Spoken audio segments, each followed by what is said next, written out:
नमस्कार दोस्तों, मेरा नाम दयाशंकर पांडे है और आज हम बात करेंगे पॉलिटिकल साइंस में। पॉलिटिकल साइंस में अधिगम संस्थान के यूट्यूब चैनल के माध्यम से रीट पटवार जैसे तमाम कंपटीशंस क्लासेज के लिए भारतीय राज्य व्यवस्था एक उपयोगी पार्ट है। भारतीय राज्य व्यवस्था को अगर हम सिलेबस के अनुसार देखें तो जनरली हम संविधान सभा से शुरुआत करते हैं, तो आपकी भी इस लॉकडाउन में तैयारी होती रहेगी और डिजिटल प्लेटफॉर्म के माध्यम से अधिगम संस्थान आपको बेस्ट मटेरियल उपलब्ध करा रहा है।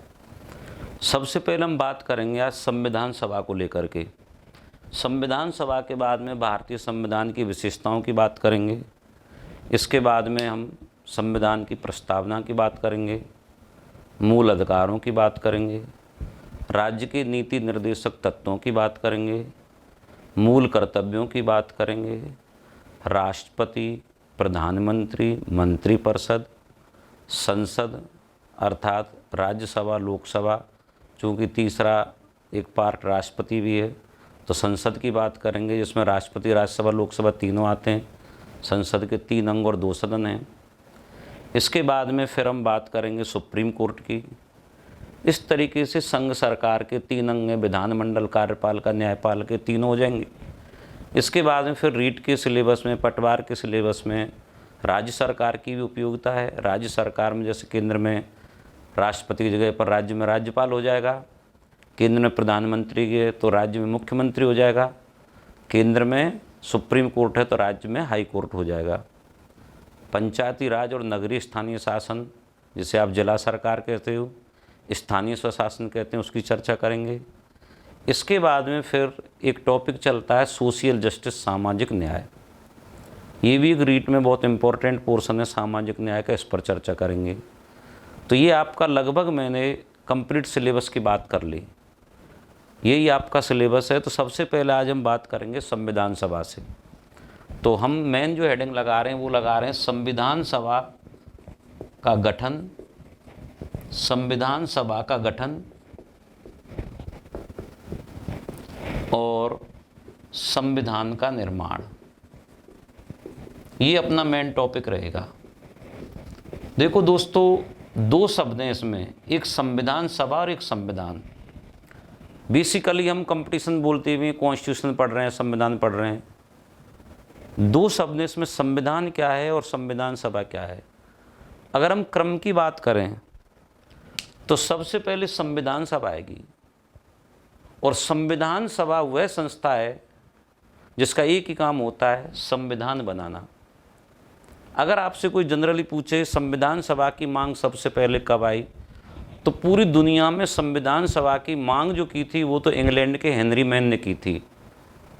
सबसे पहले लिखित संविधान अमेरिका का बना आधुनिक समय में, और सबसे पहले आधुनिक समय में संविधान सभा बनी हुई अमेरिका में थी, 1787 में फिलाडेल्फिया में।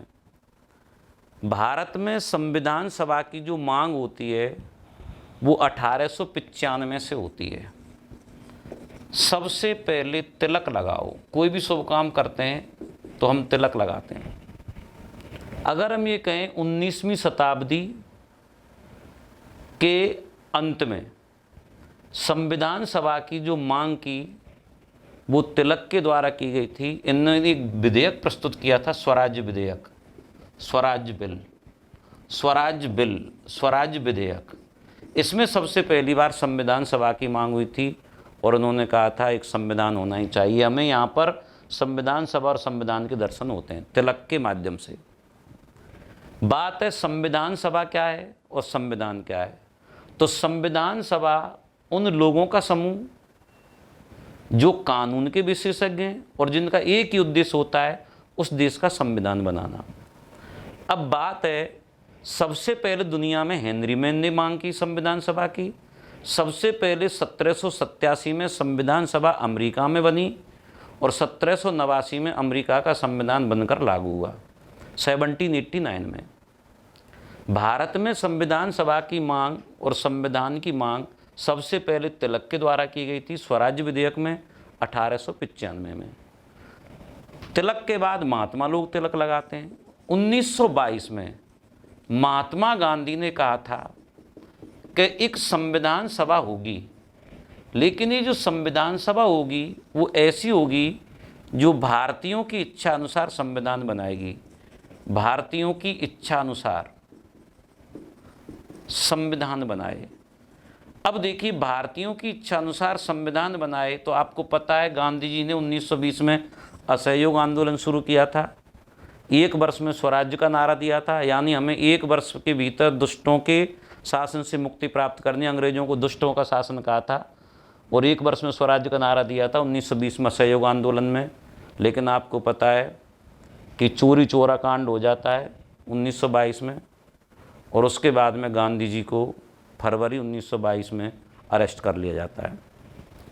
गांधी जी जेल पहुंच जाते हैं और उनको 6 साल की सज़ा होती है। और यहाँ पर गांधी जी कहते हैं कि एक संविधान सभा ऐसी होगी जो भारतीयों की इच्छा अनुसार संविधान का निर्माण करे। अब सवाल है, संविधान क्या है? कानूनों का, नियमों का एक संग्रह, यानी वे मौलिक नियम जो कानूनी रूप में मौलिक सिद्धांतों का निर्माण करते हैं, अर्थात कानून की किताब संविधान। लेकिन वो कानून प्रारंभिक स्तर पर मौलिक रूप में होते हैं। किसी भी देश की सरकार का जो संचालन का जो आधार होता है वो संविधान होता है, जिसे हम रूल ऑफ लॉ के माध्यम से व्यक्त करते हैं। अरस्तू ने कहा था रूल ऑफ लॉ, कानून का शासन। लेकिन कानून तो संसद बनाती है, तो ये मौलिक कानूनों का संग्रह है। संसद बनाती है कानून, संविधान का मतलब मौलिक कानून, आधारभूत कानून, मौलिक नियम, कानूनों की किताब संविधान। संविधान 2 मुख्य साधनों के लिए काम करती है, सरकार को कंट्रोल करना और जनता के हित में कानून बनवाने के लिए सरकार को निर्देशित करना। तो जिस देश में एक संविधान होगा वह देश एक लोकतांत्रिक देश कहलाएगा, वहाँ की सरकार लोकतांत्रिक होगी। जिस देश की लोकतांत्रिक संविधान सभा होगी, लोकतांत्रिक संविधान होगा, उसी देश में कल्याणकारी राज्य की अवधारणा सिद्ध होती है। ये सब हम आगे बात करेंगे। तो संविधान इसलिए आवश्यक है ताकि सरकारों को नियंत्रित किया जा सके, ताकि जनता के विकास के लिए सरकार को कानून बनाने के लिए प्रोत्साहित किया जा सके और सरकार को नियंत्रित किया जा सके। 1922 में महात्मा गांधी ने संविधान सभा की बात की थी। 1928 में हम नेहरू रिपोर्ट का वर्णन करते हैं। ये नेहरू रिपोर्ट भी कहीं ना कहीं संविधान से जुड़ी हुई है, इनडायरेक्टली। कैसे? एक अंग्रेज अधिकारी थे ब्रकनहेड। ब्रकनहेड ने कहा कि भारत के लोगों में इतनी एकता नहीं है कि वो मिलकर के एक संविधान बना सकें। अगर भारत की जनता सर्वसम्मति से, या यूँ कहें कि भारत के महत्वपूर्ण नेता सर्वसम्मति से अगर एक संविधान बना सकते हैं तो वो प्रयास करें। और हम देखना चाहते हैं क्या भारत के लोगों में इतनी एकता और योग्यता है। दोस्तों, ब्रकनहेड की चुनौती को स्वीकार करते हुए मोतीलाल नेहरू की अध्यक्षता में 1928 में एक सर्वदलीय सम्मेलन होता है। सर्वदलीय सम्मेलन किसकी अध्यक्षता में? मोतीलाल नेहरू की अध्यक्षता में। सभी दल के नेता आ गए जो महत्वपूर्ण दल थे। सर्वदलीय सम्मेलन की अध्यक्षता करते हैं मोतीलाल नेहरू। अब देखो, मोतीलाल नेहरू नरम दल के थे। आप जानते ही हो 1907 में सूरत अधिवेशन हुआ था, ये सब इतिहास का पार्ट है। राजनीतिक दलों में भी आप पढ़ते हो। कांग्रेस का उदय हुआ था 1885 में, और 1907 में नरम दल और गरम दल में कांग्रेस बटी थी। सर्वदलीय सम्मेलन होता है 1988 में। अध्यक्ष बनते हैं मोतीलाल नेहरू, जो नरम दल के लीडर हैं। ये कहते हैं कि भाई ब्रकनहेड ने चुनौती दी, हमें एक ऐसा संविधान बनाना चाहिए। सभी दल के नेता सुन लो, एक ऐसा संविधान बनाएंगे हम जिसमें हम सब लोग सहमत होंगे, आम सहमति पर आधारित होगा, ताकि हम अंग्रेज़ों को बता सकें कि हम सब लोग एक हैं। मोतीलाल नेहरू की अध्यक्षता में एक कमेटी बनाई जाती है, इसे बोलते हैं नेहरू कमेटी।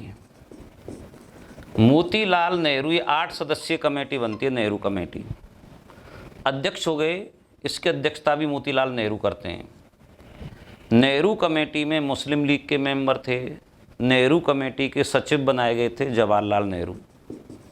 नेहरू कमेटी के सचिव बनाए गए जवाहरलाल नेहरू, जवाहरलाल नेहरू यानी नेहरू एंड नेहरू।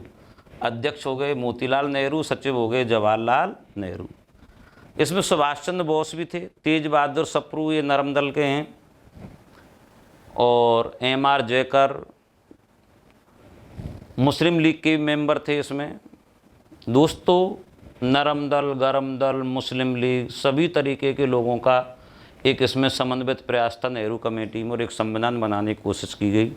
और नेहरू कमेटी ने एक रिपोर्ट तैयार की, उसे कहते हैं नेहरू रिपोर्ट। नेहरू रिपोर्ट भारतीय संविधान का प्रथम लिखित प्रयास देखा जाए तो। और नेहरू रिपोर्ट में जो मांग की गई थी, नेहरू कमेटी ने एक रिपोर्ट तैयार की जिसे नेहरू रिपोर्ट कहते हैं।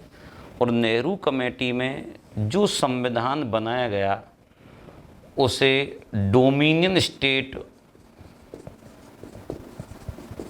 औपनिवेशिक स्वराज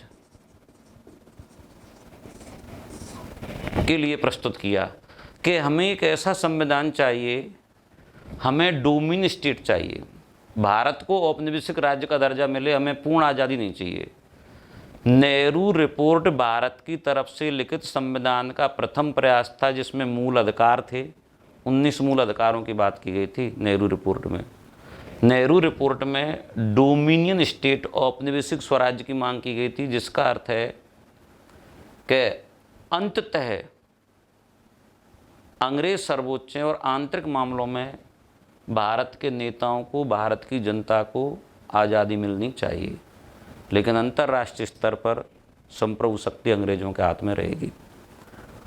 औपनिवेशिक स्वराज्य की जो ये मांग हुई नेहरू रिपोर्ट में, इस पर आगे जाकर के मतभेद हो गया। मुस्लिम लीग के शोएब कुरैशी थे, उन्होंने इसका खंडन कर दिया। सुभाष चंद्र बोस वो भी इससे सहमत नहीं थे। कुल मिलाकर के ये ब्रकनहेड ने कहा था कि आप लोगों में एकमतता नहीं है, वो इसमें दिखाई दे गई फूट स्पष्ट रूप से, इसलिए नेहरू रिपोर्ट पर आगे कोई काम नहीं हुआ। इसके बाद चर्चा करते हैं हम कांग्रेस का लाहौर अधिवेशन। अगर हम लाहौर अधिवेशन की बात करें दोस्तों, 31 दिसंबर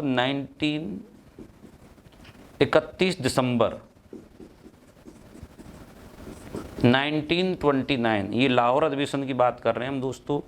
कांग्रेस के सारे अधिवेशन दिसंबर के महीने में होते हैं, क्योंकि 28 से 31 दिसंबर को 1885 को बम्बई में कांग्रेस का अधिवेशन हुआ था, और इसलिए सारे वार्षिक अधिवेशन 28 से 31 दिसंबर तक होते हैं अभी भी। लाहौर में कांग्रेस का वार्षिक अधिवेशन होता है और अध्यक्षता करते हैं जवाहरलाल नेहरू।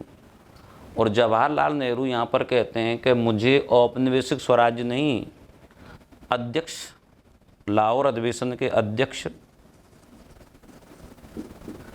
जवाहरलाल नेहरू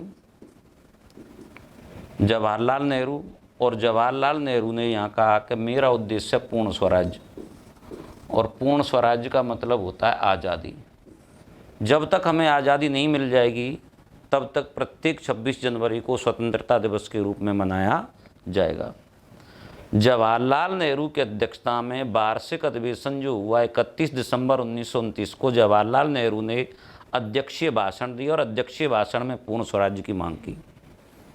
अध्यक्षीय भाषण में जो पूर्ण स्वराज्य की मांग की, जिसका मतलब था कि जब तक हमें आज़ादी नहीं मिल जाएगी, स्वराज्य नहीं मिल जाएगा, स्वतंत्रता नहीं मिल जाएगी, तब तक हमें प्रत्येक 26 जनवरी को स्वराज्य दिवस के रूप में मनाना है, स्वतंत्रता दिवस के रूप में मनाना है, स्वाधीनता दिवस के रूप में मनाना है। और पहला स्वराज्य दिवस आपके दिमाग में आ गया होगा, कब मनाया गया होगा?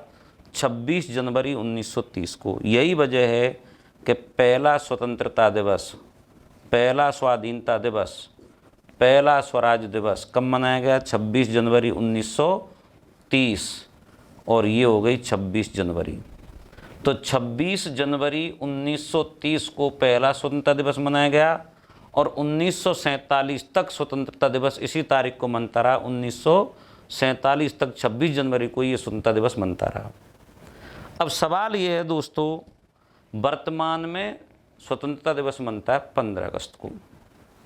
तो प्रश्न हमारे दिमाग में आता है कि साहब वर्तमान में तो 15 अगस्त को मनता है, और 26 जनवरी को हम गणतंत्र दिवस के रूप में मनाते हैं। तो ये थोड़ा सा एक सोचने का विषय। और यहाँ पर सवाल भी आता है कि भारत का संविधान 26 नवंबर 1949 को बनकर तैयार हुआ। भारत का संविधान कब बनकर तैयार हुआ? 26 नवंबर 1949 को। लेकिन लागू कब हुआ? 26 जनवरी 1950 को। क्यों? तो आपका उत्तर है क्योंकि हम स्वतंत्रता से पहले 26 जनवरी को स्वतंत्रता दिवस के रूप में मनाते थे, इसलिए भारत का संविधान 26 जनवरी को लागू किया गया। और यही वजह है कि आज भी 26 जनवरी राष्ट्रीय पर्व के रूप में मनता है, गणतंत्र दिवस के रूप में मनता है, क्योंकि भारत का संविधान 26 जनवरी को इसलिए लागू किया गया, 26 जनवरी 1950 को इसलिए लागू किया गया क्योंकि अब स्वतंत्रता दिवस हो गया 15 अगस्त, और जो एक स्वर्णिम तारीख थी 26 जनवरी, इसे ही भविष्य में मनाया जाए, इसीलिए भारत का संविधान 26 जनवरी को लागू किया गया। तो आपकी समझ में आ गया होगा, भारत का संविधान 26 नवंबर को बनकर तैयार हुआ, लेकिन लागू 26 जनवरी 1950 को हुआ। क्योंकि हम स्वतंत्रता से पहले 26 जनवरी को स्वराज्य दिवस के रूप में मनाते थे, इसलिए। चलो मैं घटनाक्रम को थोड़ा दोस्तों आगे बढ़ाता हूँ। जब हम बात करते हैं कि संविधान सभा की मांग को लोकप्रिय किसने बनाया, तो आप देखिए जब पूरा देश स्वतंत्रता दिवस मनाएगा 26 जनवरी को, तो बताइए आज़ादी की मांग निरंतर घटेगी कि बढ़ेगी? तो बढ़ेगी। और अंग्रेज़ों के प्रति जो भारत की जनता में डर था वो भी धीरे धीरे कम होगा, क्योंकि जब हम भीड़ के रूप में निकलते हैं तो भीड़ एक शक्ति में बदल जाती है। और 26 जनवरी ने देश की एकता और अखंडता के लिए काम किया, इसलिए घर घर तक मनोवैज्ञानिक रूप से संविधान सभा की मांग को लोकप्रिय बनाया जवाहरलाल नेहरू ने। कैसे लोकप्रिय बनाया? क्योंकि प्रत्येक 26 जनवरी को आज ही देशभक्ति जागृत हो जाती है। आज जैसे ही 26 जनवरी आती है तो हर महीने की तारीख को तो हम कहेंगे 26 तारीख है, लेकिन जनवरी के महीने में क्या कहेंगे हम? 26 जनवरी। और देशभक्ति को अपने आप ही ये शब्द अभिव्यक्त करता है। हम अपने व्हाट्सएप पर, मोबाइल फ़ोन पर और तिरंगा झंडा फहराते हैं और राष्ट्रीय भक्ति को शो करते हैं। तो कहने का मतलब ये रहा कि संविधान सभा की मांग को लोकप्रिय बनाने वाले कौन हैं? पंडित जवाहरलाल नेहरू। आगे हम घटनाक्रम को थोड़ा सा और बढ़ाते हैं। 1934, देखो 1930 के बाद में 1934 की बात करते हैं हम, 1940 की बात करते हैं हम, 1942 की बात करते हैं हम, 1946 की बात करते हैं, 1947 की बात करते हैं, 1948 की बात करते हैं, 1949 की बात करते हैं, 1950 की बात करते हैं। ये काफ़ी ऐसी तारीख हैं जो ऐतिहासिक घटनाक्रम को समेटे हुए हैं। इनमें से काफ़ी तारीखों का संबंध संविधान सभा से है। जैसे 1934 में एम.एन. रॉय, मानवेंद्र नाथ रॉय, एम.एन. रॉय का पूरा नाम है मानवेंद्र नाथ रॉय। एम.एन. रॉय ने संविधान सभा की औपचारिक रूप से मांग की। औपचारिक मांग, इंडिविजुअल, व्यक्तिगत रूप से मांग, फॉर्मली मांग जो की, क्योंकि जवाहरलाल नेहरू, महात्मा गांधी, बाल गंगाधर तिलक, इन सब लोगों का जो उद्देश्य था वो था लोगों में जागरूकता पैदा करना, लोगों की एकता और अखंडता, लोगों को एकता और अखंडता के सूत्र में बांधना। लेकिन एम.एन. रॉय ने संविधान सभा की औपचारिक रूप से मांग 1934 में की। एक और बात 1934 में कांग्रेस कार्यकारिणी ने भी 1934 में ही संविधान सभा की मांग की। हालांकि 1936 में कांग्रेस ने मांग की अपने वार्षिक अधिवेशन में। तो 1934 में एम.एन. रॉय ने संविधान सभा की औपचारिक रूप से मांग की, 1934 में कांग्रेस कार्यकारिणी ने संविधान सभा की मांग की। इसके बाद में संविधान सभा की मांग पर द्वितीय विश्व युद्ध का प्रभाव आ जाता है। आपको पता होना चाहिए, एक तारीख है 3939, 3 सितंबर 1939। इसमें सब कुछ डबल है। सेकंड वर्ल्ड वार शुरू हुआ था दोस्तों, और सेकंड वर्ल्ड वार के दौरान 1942 में क्रिप्स मिशन भारत आता है। 1940 में अगस्त प्रस्ताव आता है। तो देखो, अगस्त ऑफर अगस्त मानसून का महीना है, अगस्त ऑफर की बात कर लेते हैं। अगस्त प्रस्ताव अगस्त 8वें महीने में आता है, 8 अगस्त 1940, ये है अगस्त प्रस्ताव। अगस्त प्रस्ताव पर द्वितीय विश्व युद्ध का प्रभाव दिख रहा है। 3 सितंबर 1939 को सेकेंड वर्ल्ड वॉर शुरू हुआ और 8 अगस्त 1940 को अगस्त प्रस्ताव आता है। अब ये क्या है? भारत में वायसराय, जैसे वर्तमान में राष्ट्रपति का भारत का सर्वोच्च पद है, प्रथम नागरिक है, ऐसे ही सर्वोच्च भारत में अंग्रेज अधिकारी था, वो वायसराय कहलाता था। वायसराय का पद 1858 के अधिनियम के तहत आया था। भारत में वायसराय थे लिनलिथगो। कौन थे वायसराय? लिनलिथगो। अंग्रेजों भारत छोड़ो 1942 में हुआ था भारत छोड़ो आंदोलन, तो वायसराय कौन थे? लिनलिथगो। अंग्रेजों भारत छोड़ो लिनलिथगो।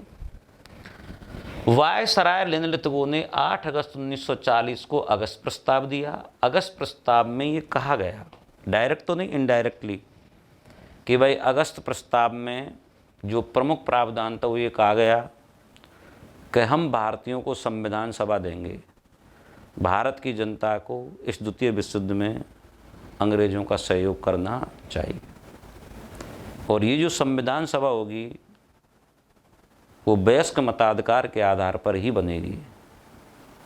लेकिन दोस्तों, अगस्त प्रस्ताव को भारत के नेताओं ने रिजेक्ट कर दिया। रिजेक्ट क्यों कर दिया? उसका कारण था, हम प्रत्येक 26 जनवरी को क्या मना रहे थे? स्वतंत्रता दिवस। और स्वतंत्रता दिवस क्यों मना रहे थे? क्योंकि हमें आज़ादी चाहिए। तो वायसराय अगस्त प्रस्ताव में दे रहा है हमको संविधान सभा, और हम मांग कर रहे हैं आज़ादी की, इसलिए अगस्त प्रस्ताव रिजेक्ट कर दिया भारतीयों द्वारा, क्योंकि हमें आज़ादी चाहिए, इससे कम पर कोई समझौता नहीं होगा। इसके बाद में अगस्त प्रस्ताव टोटली फेल हो गया। इसके बाद में दोस्तों 1942 में, मार्च 1942, अब देखिए मार्च 1942 में, देखो ये द्वितीय विश्व युद्ध चल रहा है और इंग्लैंड में द्वितीय विश्व युद्ध के दौरान जो प्रधानमंत्री आते हैं वो आते हैं चर्चिल, विंस्टन चर्चिल, और वो युद्ध मंत्रिमंडल, कौन सा मंत्रिमंडल? युद्ध मंत्रिमंडल बनाते हैं चर्चिल। युद्ध मंत्रिमंडल के एक सदस्य थे मिस्टर क्रिप्स, और ये जो क्रिप्स नाम का जो मेंबर था मंत्रिमंडल का, ये अंतर्राष्ट्रीय दबाव के परिणाम स्वरूप भारत भेजा जाता है। क्यों? क्योंकि द्वितीय विश्व युद्ध जो चल रहा था वो लोकतंत्र की रक्षा के लिए चल रहा था, लोकतंत्र की रक्षा के लिए चल रहा था। फिर भारत में लोकतंत्र क्यों नहीं है? तो सवाल ये है, अंतर्राष्ट्रीय दबाव जैसे अमेरिका का दबाव था, सोवियत संघ का दबाव था, ब्रिटेन, स्टेफर्ड क्रिप्स को भारत भेजता है, इसलिए इसे कहा जाता है Cripps mission. Cripps mission, Cripps mission को सिंपली पूछेगा, वैसे तो तारीखों को मिलान करवाता है, कौन सी घटना कब हुई। मार्च 1942 युद्ध मंत्रिमंडल यानी ब्रिटेन में प्रधानमंत्री कौन थे? चर्चिल थे। उन्होंने मंत्रिमंडल के एक सदस्य क्रिप्स को भारत भेजा, और इसलिए इसे क्रिप्स मिशन कहते हैं। एक सदस्य था। क्रिप्स मिशन से वार्तालाप करने के लिए, देखो क्रिप्स मिशन की रिपोर्ट भारत में लागू नहीं होती है। क्यों नहीं होती? उसका कारण देखो, कांग्रेस, महात्मा गांधी तो आंदोलन की तैयारी कर रहे हैं। क्यों? क्योंकि सुभाष चंद्र बोस ने भी कहा था, गांधी जी अंग्रेजों पर आया है ये संकट, और इस संकट का फायदा उठाओ, भारत के लिए ये एक अवसर है। तो इसलिए क्या, कांग्रेस ने क्रिप्स मिशन से आधिकारिक रूप से वार्ता करने के लिए कांग्रेस ने 2 व्यक्तियों को नियुक्त किया। नंबर 1 जवाहरलाल नेहरू, क्योंकि महात्मा गांधी जी तो क्या है कि जनता से कांटेक्ट में, संपर्क में लगे हुए थे, और दूसरे थे मौलाना आज़ाद। मौलाना आज़ाद आप जानते हैं अबुल कलाम आज़ाद, जो भारत के पहले शिक्षा मंत्री हैं। दोस्तों, एक तो होता है अब्दुल कलाम आज़ाद, ये तो भारत के राष्ट्रपति रहे हुए हैं, और ये हैं अबुल कलाम आज़ाद। मौलाना आज़ाद कह सकते हैं, अबुल कलाम आज़ाद कह सकते हैं। अबुल कलाम आज़ाद ये कांग्रेस ने आधिकारिक रूप से नियुक्त किए क्रिप्स मिशन से वार्ता करने के लिए। वार्ता ये सफल नहीं हुई, उसका कारण सुनिए क्यों नहीं हुई। क्रिप्स मिशन ने 2 रिपोर्ट दी, अंतरिम रिपोर्ट। क्रिप्स मिशन ने 2 रिपोर्ट दी, अंतरिम रिपोर्ट और अंतिम रिपोर्ट।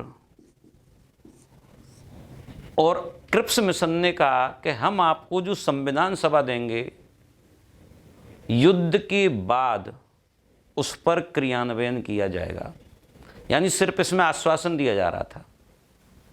दोस्तों, आपको पता होगा या आपको नहीं पता तो मैं बता देता हूं, इसमें भविष्य के लिए कहा जा रहा है युद्ध समाप्त होगा उसके बाद इसकी रिपोर्ट लागू होगी।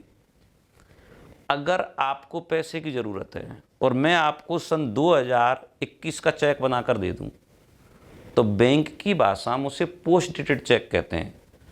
यही वजह है कि महात्मा गांधी ने क्रिप्स मिशन को आलोचना की, क्रिप्स मिशन की, और इसे पोस्ट डेटेड चेक का। महात्मा गांधी ने क्रिप्स मिशन की आलोचना की। गांधी जी ने आलोचना करते हुए कहा कि एक ऐसा चेक है जो भविष्य में, अर्थात उत्तर तिथि चेक, और कांग्रेस को ये पता था युद्ध के बाद स्थिति ये नहीं रहनी है, क्योंकि युद्ध लड़ने के बाद कोई महाशक्तियों वो समाप्त हो जाती है। और यही हुआ भी। द्वितीय विश्व युद्ध के बाद 2 महाशक्तियाँ निकल के आईं, एक सोवियत संघ और एक अमेरिका। महात्मा गांधी ने क्रिप्स मिशन को पोस्ट डेटेड चेक कहा। पोस्ट डेटेड चेक, उत्तर तिथि चेक। पोस्ट डेटेड को हिंदी में क्या कहेंगे? उत्तर तिथि चेक। हम एक बार फिर देखते हैं, क्रिप्स मिशन ने जो मार्च 1942 में आया, 2 रिपोर्ट दी। इसकी रिपोर्ट युद्ध के बाद लागू होनी थी, और चूंकि युद्ध के बाद इसकी रिपोर्ट लागू होनी थी तो ये भविष्यकालीन तारीख दे रहा था, और भविष्यकालीन तारीख दे रहा था, इसलिए महात्मा गांधी ने इसको कौन सा चेक कहा? पोस्ट डेटेड चेक का, उत्तर तिथि चेक का। Post dated cheque on a crashing bank. Mahatma Gandhi Cripps mission की आलोचना करते हैं और इसे क्रिप्स मिशन को पोस्ट डेटेड चेक कहते हैं।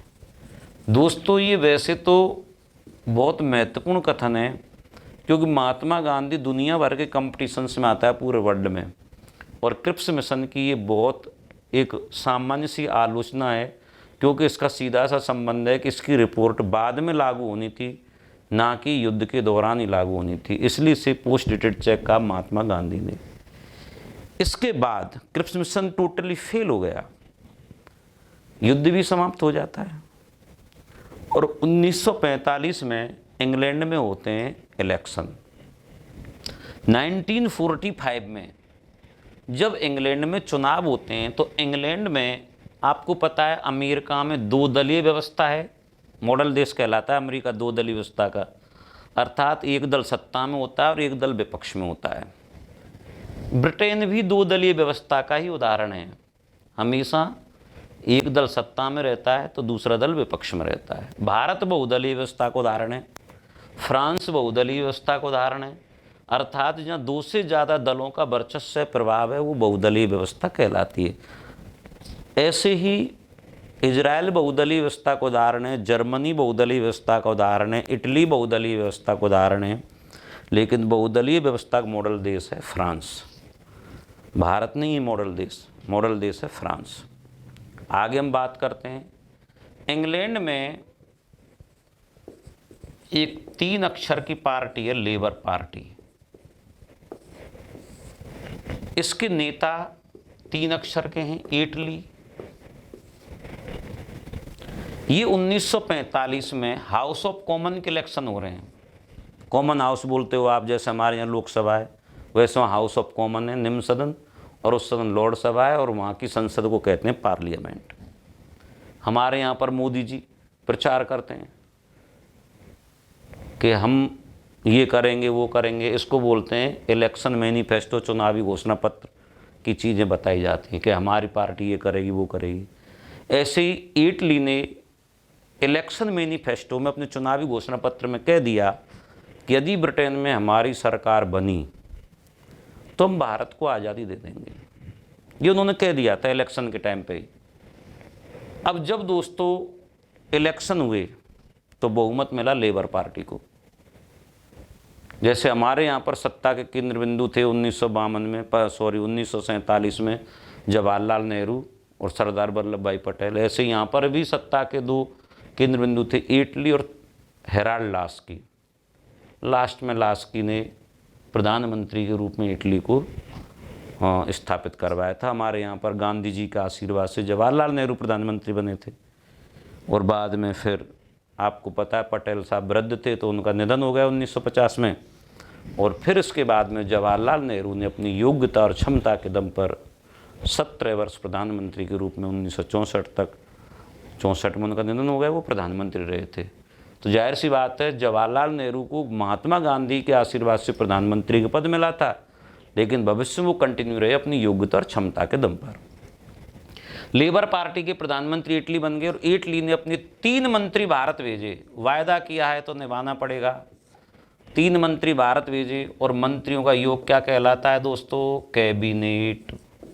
इसलिए इसे क्या कहते हैं? Cabinet mission. कैबिनेट मिशन में RS में पूछ लिया, कई एग्जामों में पूछ लिया, कितने सदस्य थे? 3।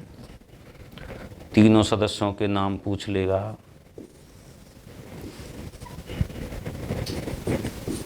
अलेक्जेंडर,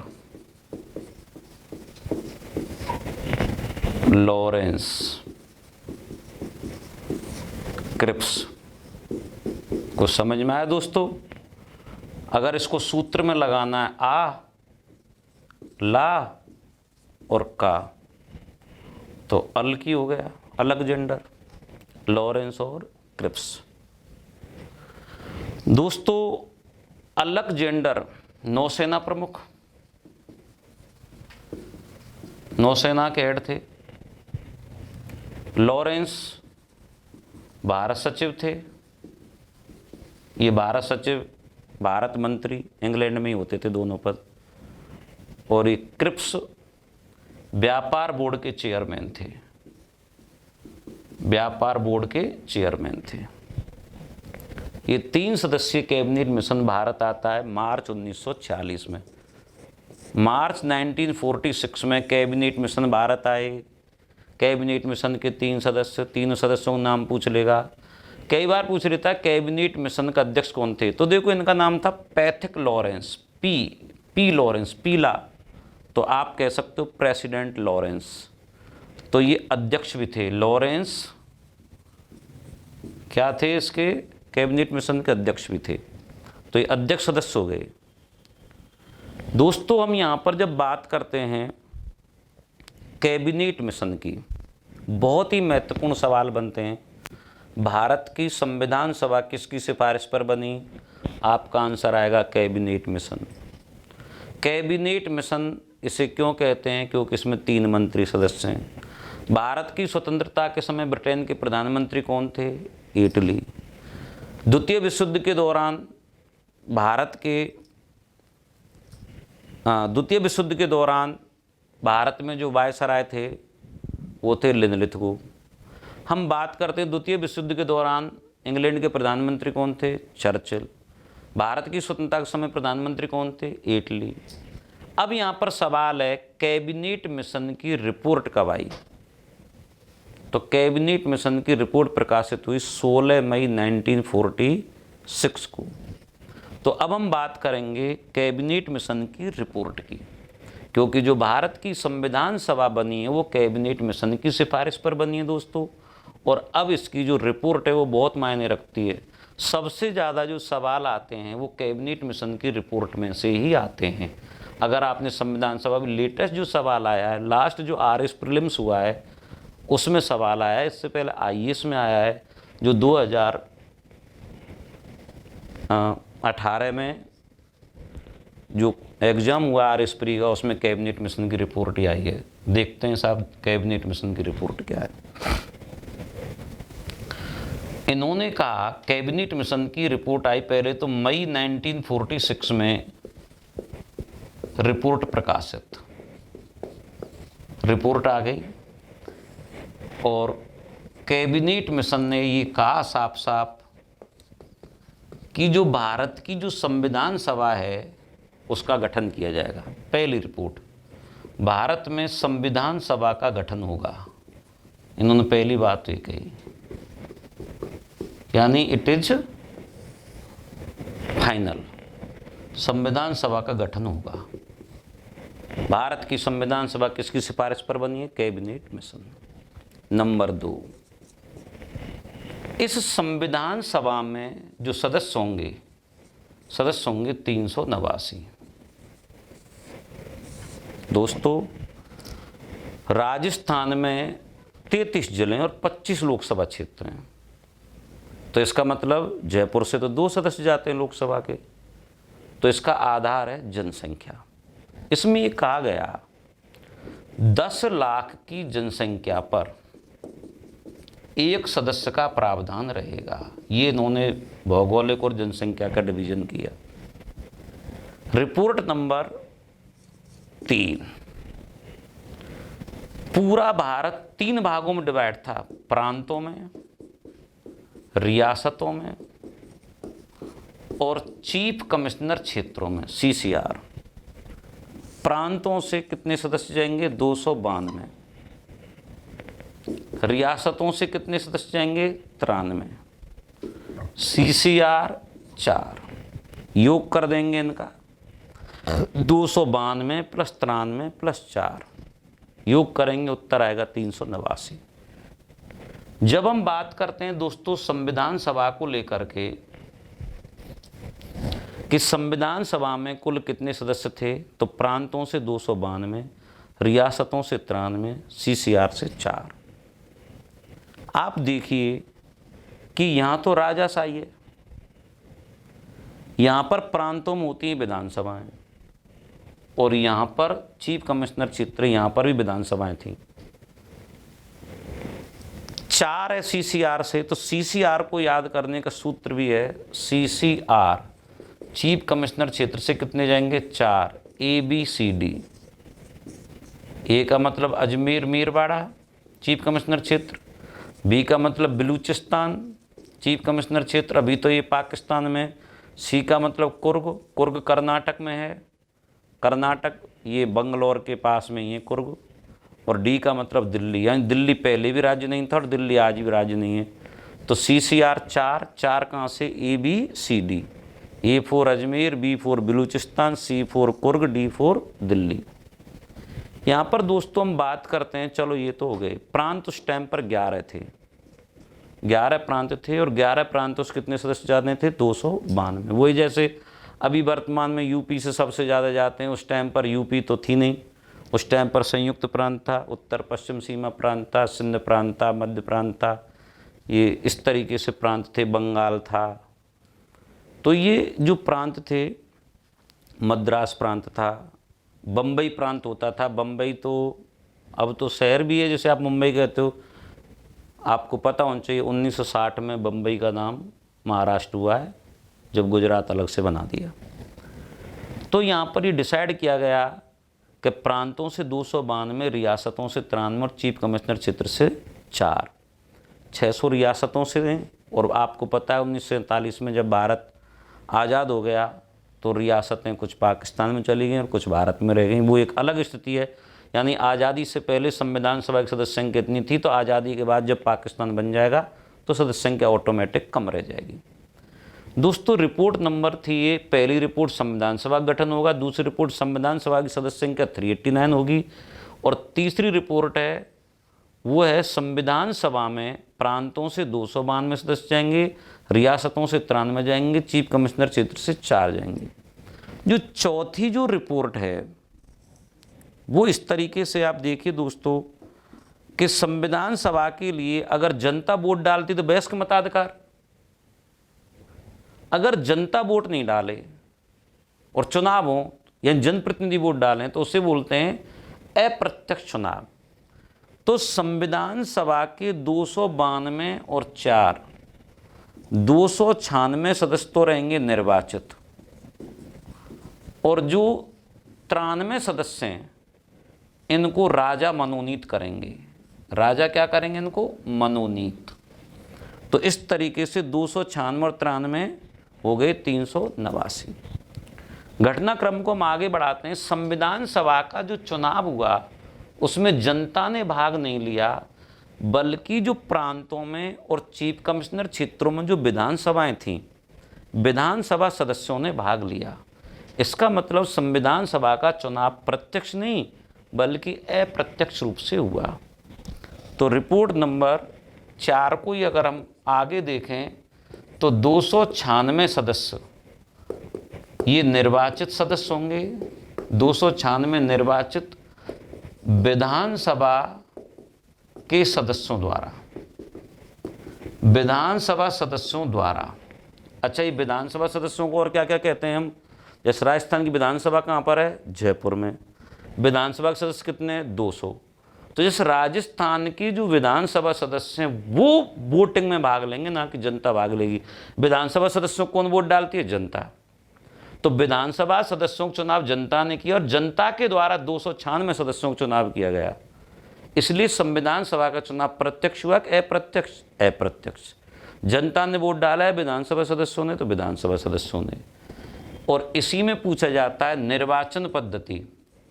ये देखो, आनुपातिक प्रतिनिधित्व की एकल संक्रमणीय मत पद्धति, ये राष्ट्रपति के चुनाव में भी काम में आती है। इसको हम आगे समझाएंगे। फिलहाल तो आप ये ध्यान रखें, रिपोर्ट नंबर 5 आनुपातिक प्रतिनिधित्व की एकल संक्रमणीय मत पद्धति द्वारा चुनाव किया गया। तो संविधान सभा के सदस्यों का चुनाव अप्रत्यक्ष रूप से विधानसभा के सदस्यों के द्वारा किया गया। आनुपातिक प्रतिनिधित्व की एकल संक्रमण मत पद्धति से किया गया। आपके दिमाग में सवाल आ रहा होगा, सर ये पद्धति क्या है? तो मैं आपको बता देता हूं दोस्तों, राष्ट्रपति का चुनाव भी इसी पद्धति से होता है। नंबर 1 राष्ट्रपति चुनाव। राज्यसभा सदस्यों का चुनाव भी इसी पद्धति से होता है। नंबर 2 राज्यसभा सदस्य। नंबर 3 उपराष्ट्रपति के चुनाव भी इसी पद्धति से होता है। संविधान सभा के सदस्यों का चुनाव भी इसी पद्धति से हुआ। नंबर 4 और नंबर 5 विधान परिषद सदस्यों का चुनाव भी इसी पद्धति से होता है। ध्यान रखना, इसके अलावा सारे चुनाव डायरेक्ट होते हैं भारत में, चाहे वो विधानसभा का चुनाव हो, चाहे वो लोकसभा का चुनाव हो, चाहे वो पंचायती राज में सरपंच का चुनाव हो। ये चुनाव प्रत्यक्ष रूप से वयस्क मताधिकार के आधार पर होते हैं, लेकिन जो चुनाव अप्रत्यक्ष रूप से होते हैं उनमें ही ये एकल संक्रमणीय मत पद्धति काम में लाई जाती है। तो हमें ये ध्यान रखना है, एकल संक्रमण मत पद्धति से संविधान सभा के सदस्यों का चुनाव हुआ, राष्ट्रपति का चुनाव भी इसी से होता है, उपराष्ट्रपति चुनाव भी इसी पद्धति से होता है, राज्यसभा सदस्यों का चुनाव भी इसी पद्धति से होता है और विधान परिषद सदस्यों का चुनाव भी इसी पद्धति से होता है। अब यहाँ पर हम रिपोर्ट नंबर 6 और देख लेते हैं दोस्तों। आज हम यहाँ तक ही लेंगे। लास्ट संविधान सभा में कैबिनेट मिशन की जो रिपोर्ट है यहाँ तक ही हम लेंगे आज, और इससे आगे हम कल कंटिन्यू करेंगे फिर।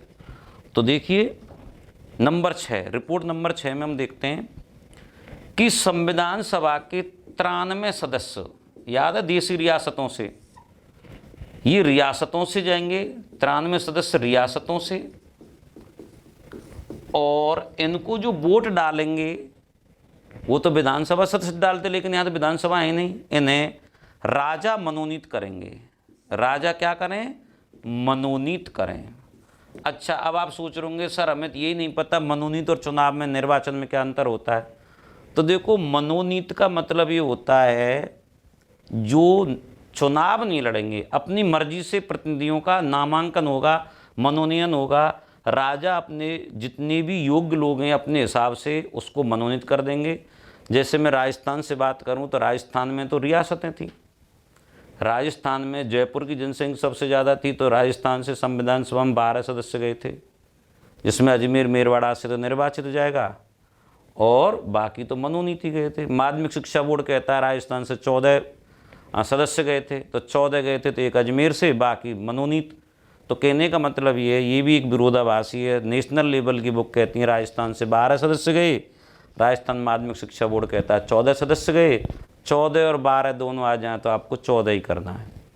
तो दोस्तों यहाँ पर राजा जब मनोनीत करेंगे तो इसका मतलब ये है कि संविधान सभा में निर्वाचित और मनोनीत अर्थात देशी रियासतों के भी प्रतिनिधि थे और संविधान सभा में निर्वाचित प्रतिनिधि भी थे। तो मनोनीत और निर्वाचित दोनों का समन्वय है भारत की संविधान सभा। इसके बाद में हम बात करेंगे संविधान सभा के चुनाव की। संविधान सभा का चुनाव होता है जुलाई 1946 में और संविधान सभा के चुनाव में सबसे ज़्यादा जो प्रचंड बहुमत मिला वो मिला कांग्रेस को। निर्वाचित सीट कितनी है? 296। 296 से कांग्रेस को कितनी सीट मिली? 208। मुस्लिम लीग की स्थिति तो दयनीय हो गई। जब जुलाई 1946 में संविधान सभा के चुनाव हुए तो मुस्लिम लीग की स्थिति जो निकल कर आई वो आई 73, निर्दलीय 8 और 7 दलों से 7, योग करके देखेंगे 296। इसको एक बार हम देख लेते हैं। 208 कांग्रेस, 73 मुस्लिम लीग, 8 निर्दलीय, इनको हम स्वतंत्र भी कह सकते हैं, 7 दलों से, यानी प्रत्येक दल से एक एक हो जाएगा। जैसे उदारवादी दल से एक, अछूत जाति संघ से एक, यूनियनिस्ट पार्टी से एक और सोशलिस्ट पार्टी से एक, साम्यवादी दल से एक। इस तरीके से 7 दलों से एक एक सदस्य गए।